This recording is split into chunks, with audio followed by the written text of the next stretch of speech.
IBM announcing it has pulled advertising from X or Twitter after one of its ads ran next to content praising Adolf Hitler and Nazis. The move comes a day after X owner and Tesla CEO Elon Musk amplified a tweet about an anti-Semitic conspiracy theory. And this isn't the first time Musk has found himself in hot water over anti-Semitic content. But he told our David Faber back in May, "I'll say what I want to say, and if we lose money, so be it."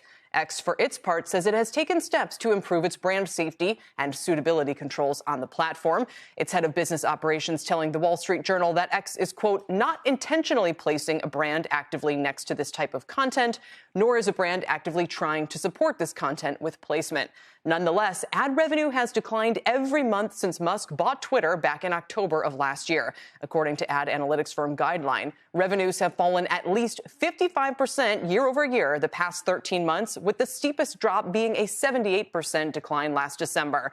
Joining me now to discuss what's next for Musk, Twitter, and the rest of his empire is Slow Ventures Sam Lessin and Brian Stelter, author of the new book Network of Lies and a Vanity Fair special correspondent. It's good to have you guys both here. Sam, what's the thought in the Valley about all this?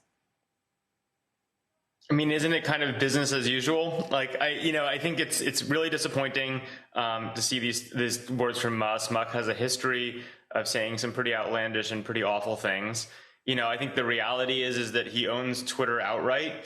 And, the only thing that changes how Musk behaves is the price of Tesla stock. So, if people don't like it, they should sell Tesla stock. It's nice that IBM pulls, other people might pull, but he can afford to float this forever. So, and I saw, Sam, your thoughts that, there's only a couple of ways to exert pressure here, and that is sell your Tesla. That's really the only publicly traded one. If you're an employee, you say then quit, even if you're part of the broader Musk empire. I mean, is the idea that everyone is feeling frustrated with his behavior and just can't seem to find a way to get him to stop it, even as it seems to be self-sabotage? Yeah, I mean, the way I think about it is I actually am a huge freedom of speech believer. And I think a lot of the principles that Musk, kind of bought Twitter on, being like, this should be an open, free forum. People should say what they believe. I'm with him on all of that. I mean, part of what's frustrating about Musk is he's not totally wrong about everything.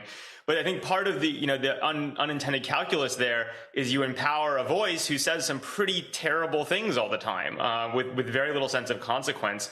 It's good that he's so rich and powerful that he can't be swayed. It's bad that he's so rich and powerful that really nothing is going to affect how he then chooses to speak himself, other than, one, doing what public market people can do, which is don't own Tesla, right? That's the only thing he cares about that matters financially. Or two, if you are an employee, it used to be that Musk is not known as a great employer, but he had the coolest companies to work on. If you want to be in space, you work at SpaceX. If you want to work on electric cars, you worked at Tesla, no matter what, because that's where the mission was. But the world is changing. Those engineers have other options now they didn't have before, and they should take them. Brian, let's bring you in here because I'm curious what you think are the ramifications both for Musk himself and the empire that he controls.